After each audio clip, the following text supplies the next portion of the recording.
नाज़िया इलाही खान ने जिस तरह से व्यक्तिगत टिप्पणियां आजकल कर रही है और एक के बाद एक जो है टिप्पणियां कर रही है, इस पर जो है बातचीत करेंगे। और हमारे साथ फयाज़ कमर साहब हैं। फयाज़ कमर साहब, कैसे देखते हैं नाज़िया इलाही खान असदुद्दीन ओवैसी के ऊपर जो है व्यक्तिगत टिप्पणी करती हुई आ रही है? सबसे पहली बात तो इस बयान की मैं पुरज़ोर मज़म्मत करता हूँ। और मज़म्मत इतनी इतनी मैं कर रहा हूँ इस बयान की, नाज़िया की, क्योंकि उसने जो है एक ज़ाती टिप्पणी की है, व्यक्तिगत टिप्पणी की है। इस किस्म की पॉलिटिक्स में टिप्पणी की इजाज़त नहीं होती है कि किसी को किसी व्यक्तिगत की शख्सियत पर टिप्पणी की जाए। आप पॉलिटिकल उस पर डिसएग्री करते हैं, पॉलिटिकल उससे अपना एग्री नहीं करते आप, कोई बुरी बात नहीं है, बल्कि संविधान और भारत का आइन इस बात की इजाज़त देता है कि आप मुल्क हिंदुस्तान के अंदर एक जमहूरी मुल्क है, और इस मुल्क के अंदर जो है चाहे जिस तरीके से अपना पॉलिटिक्स करिए, आप जिस पार्टी में रहिए, इसमें कोई कुछ नहीं कहता, आपको मना नहीं करता है। लेकिन किसी दूसरे शख्सियत पर आप उसके ज़ाती मामले को लेकर, दाढ़ी, शेरवानी, उसके लिबास को लेकर आप टिप्पणी कर रही हैं, तो मैं समझता हूँ इस देश के लिए एक गंभीर की बात है और इस देश के लिए ख़तरनाक बात हो सकती है।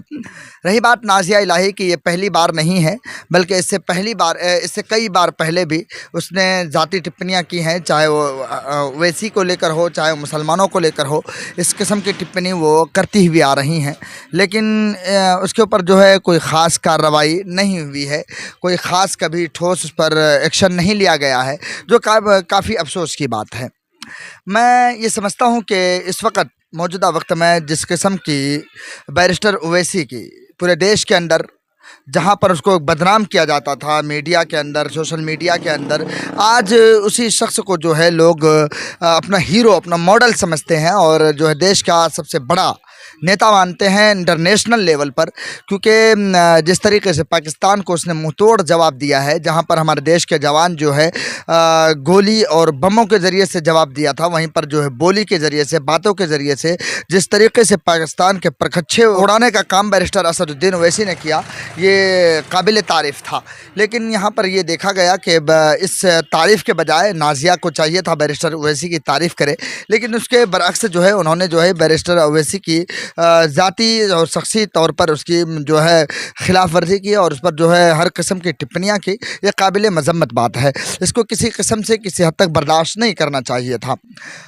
रही बात नाज़िया इलाही को, आप बैरिस्टर ओवैसी के पॉलिटिकल से आप जो है मुत्तफ़िक़ नहीं हैं, तो आप इख्तलाफ़ करिए, इख्तलाफ़ करने की भरपूर यहाँ पर इजाज़त होती है।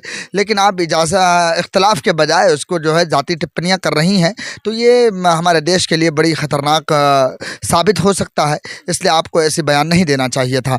दूसरी बात, प्रशासन को भी अलर्ट होने की ज़रूरत है। जहाँ पर एक मॉडल नेता और एक नेशनल लेवल के नेता के ऊपर इस किस्म की अगर ज़ाती टिप्पणी हो, उसके फ़ौरन एक्शन होना चाहिए। लेकिन भारतीय जनता पार्टी के नेताओं के ये हाल बन चुका है कि चाहे वो कोई भी हो, ये लगातार किसी दूसरे पर शख्सी तौर पर, पॉलिटिकल से बाहर निकलकर शख्सी तौर पर उसको निशाना बनाते हैं और उसको जो है ज़ाती तौर पर निशाना साधने की कोशिश करते हैं। यह काफ़ी जो है दुर्भाग्यपूर्ण बात है कि उसके ऊपर कोई किस्म की कोई कार्रवाई नहीं होती है। यह काबिल अफसोस की बात है। नाज़िया इलाही खान जो है बार बार टिप्पणी कर रही है और उस पर ये कह रही है कि अभी वक्फ बिल तरमीमी जो अभी बिल तरमीम हुआ, उसके बाद जो है अभी कोर्ट में चल रहा है मामला, तो उस पर कहा है कि फिर चिल्लाना नहीं, अवैसी को मतलब एक ऐसे शब्दों से कहा है कि चिल्लाना नहीं, नहीं तो फिर हम बाहर निकाल के मारेंगे। नहीं, देखें नाज़िया ने कहाँ से कहा है, मैं आपको बता देता हूँ। नाज़िया ने दरअसल में ये कहा, जहाँ पाकिस्तान के परखच्चे मैंने उतारने की बात कही थी, उड़ाने की बात बैरिस्टर ओवैसी ने, तो विदेशों के अंदर असदुद्दीन ओवैसी ने मुल्क की तारीफ़ की थी, मुल्क के लिए हालात को लेकर बात कही थी। उन्होंने कहा था मेरे मुल्क का मसला जो है, अंदरूनी मसला जो है, वो हमारा मसला है, मेरा मुल्क सेफ़ है, मेरा मुल्क जमहूरी मुल्क है, वहाँ इंसाफ़ होता है और वहाँ पर इंसाफ़ की लड़ाई हम लड़ते हैं। और यहाँ पर जो हमारे देश का मसला, नाज़िया को शायद यही बात समझ में नहीं आ रही है कि नाज़िया ओवैसी जो है देश के लिए अगर कहीं पर देश की तारीफ़ कर रहे हैं तो दरअसल में वो देश के हित में बात कर रहे हैं। जहाँ पाकिस्तान की बात थी, परखच्चे उड़ाने की बात थी, ओवैसी ने वो तमाम काम किए जो पाकिस्तान को बुरी लगने की थी, बुरी लगी भी।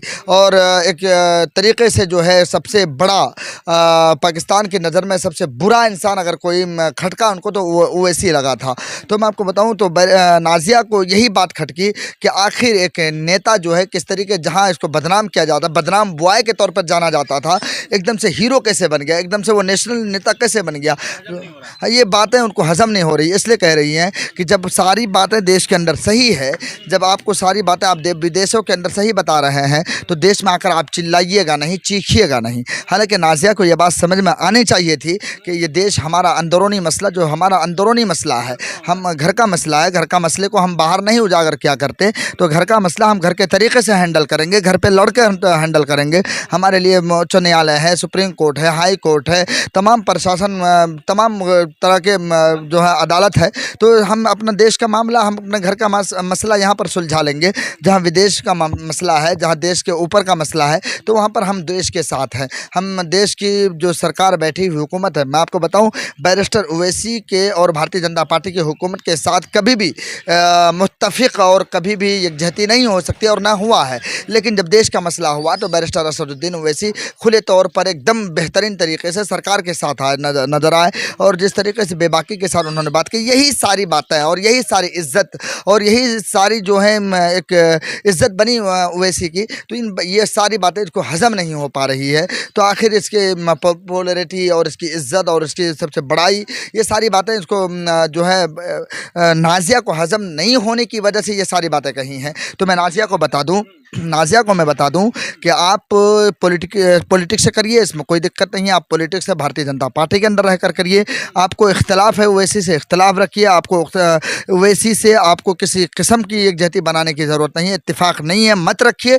लेकिन ज़ाती टिप्पणियाँ आप मत करिए। अगर ज़ाती टिप्पणी करेंगे तो आपके ऊपर प्रशासन को एक्शन लेना चाहिए, लेकिन प्रशासन भी खामोश है। जाहिर सी बात है, भारतीय जनता पार्टी इसी के लिए मशहूर भी है। भारतीय जनता पार्टी के अंदर कोई ऐसा नेता आप नहीं बता सकते जो इज़्ज़त के साथ भारतीय जनता पार्टी में हो, कोई भी हो, चाहे वो बड़े लीडर से लेकर नीचे तक आ जाइए। आप किसी एक का भी नाम ले लीजिए जो आपको ये लगे कि नहीं, ये उन्होंने बड़ा अच्छा काम किया है। तमाम नेता जिन्होंने अपनी कुर्सी बनाई है, मजबूत की है, मैं आपको कई नाम गिनवा सकता हूँ, कई लोगों के नाम आपको बता सकता हूँ। तो मैं बहुत सारे लोग ऐसे हैं जो इस किस्म का काम करते हैं कि भारतीय जनता पार्टी के अंदर बड़ी जगह बनानी है, बड़ी सीटें लेनी है, राज्यसभा पहुँचना है, लोकसभा पहुँचना है, विधान परिषद में पहुंचना, विधानसभा पहुंचना। तो इस किस्म का काम करते रहिए, मुसलमानों के खिलाफ उबलते बातें कहते रहिए, मुसलमानों के खिलाफ प्रोपेगेंडा फैलाते रहिए। लेकिन इन सब चीज़ों से मुसलमानों को कोई फ़र्क नहीं पड़ने वाला। अगर नाज़िया ने ओवैसी के खिलाफ अगर बोली दिया तो ओवैसी को कोई फ़र्क नहीं पड़ने वाला। ओवैसी की अपनी इज्जत है। आज देख लीजिए आप, तमाम मीडिया के अंदर, न्यूज़ चैनल के अंदर ओवैसी को एक हीरो के तौर पर माना जाता है, हीरो के तौर पर उसको सेलिब्रेट किया जाता है। उसको जो है ओवैसी को जो इस वक्त एक पॉपुलर नेता के तौर पर बुलाया जाता है। तो इन सब चीज़ों से कोई फ़र्क नहीं पड़ने वाला ओवैसी की शख्सियत पर। ये आड़े गहरे आने वाले लोग हैं, आते जाते रहेंगे, इज़्ज़त के साथ बोलते रहेंगे, बोलने दीजिए।